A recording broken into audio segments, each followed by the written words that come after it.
Lords, I hope the minute that's taken hasn't come off my time, please.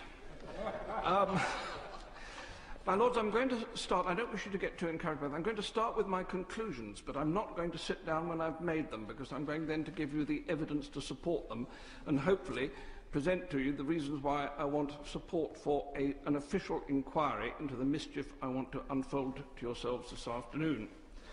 My Lords, I've been engaged in this pursuit of this issue for nearly 2 years now, and I'm no further through to getting to the truth. I think there are 3 possible conclusions which may come from it.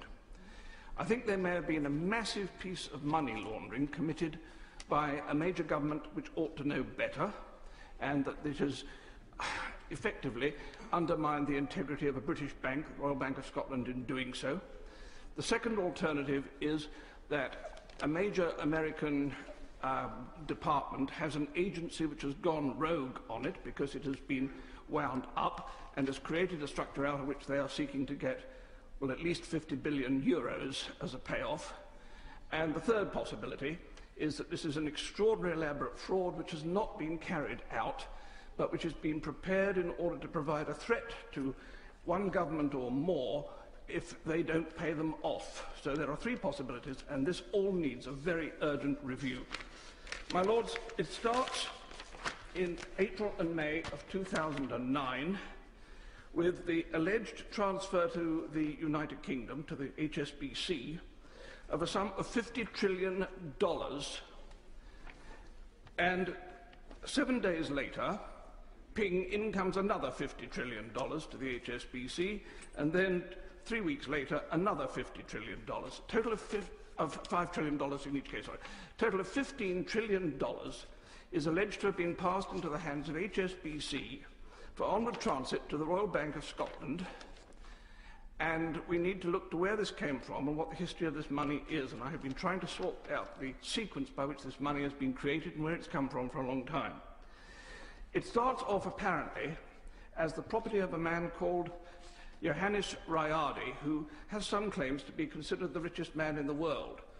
Well, he would be if all the money that was owed to him was paid, but I have seen accounts of his showing he owns $36 trillion in a bank, and it is a ridiculous sum of money.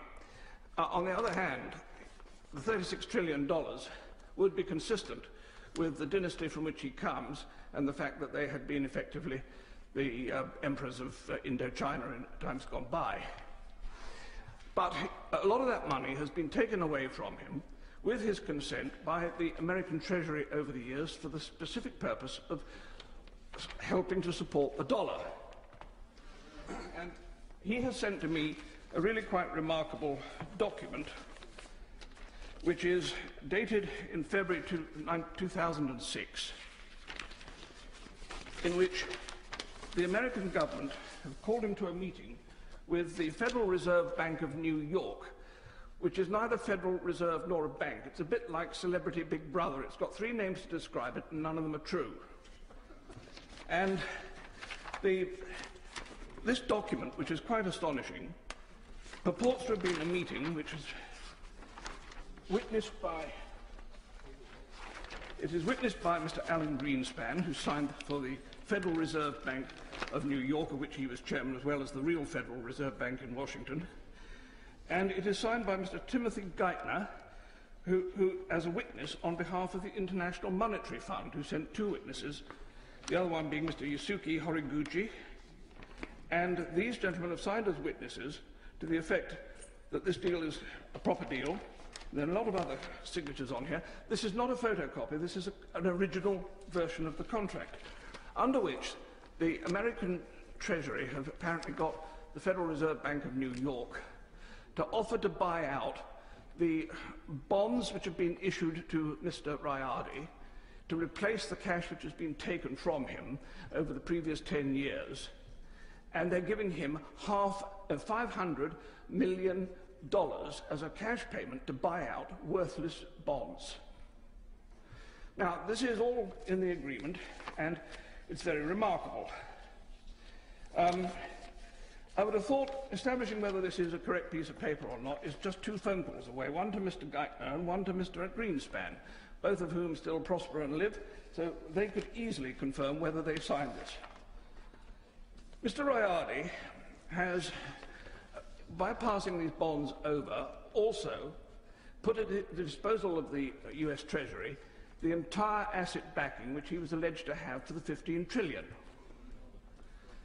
I now have a letter here from the Bank of Indonesia which says that the whole thing was a pack of lies, that he did not have the 750,000 tons of gold which was supposed to be backing it. He only had 700 tons. And this is really a piece of complete fabrication. Finally, I have a letter here from Mr. Rayardi himself, who tells me that he was put up to do this and none of it was true, and that he has been robbed of all his money. And I'm quite prepared to recognise that one of the possibilities here is that Mr. Rayardi is himself putting this together as a forgery in order to go and try and win some recovery back.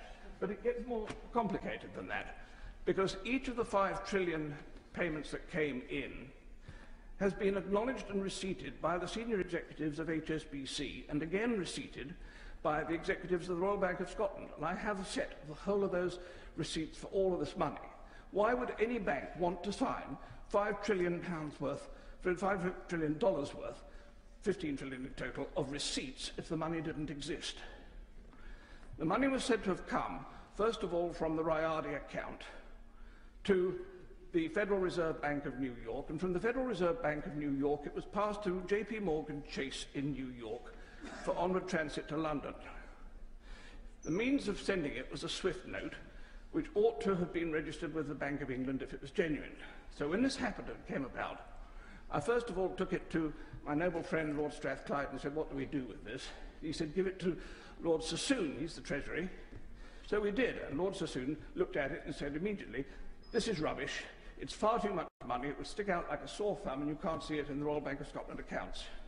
Quite right. Secondly, he said, the gold backing it is ridiculous. There's only been 1,507 tons of gold mined in the history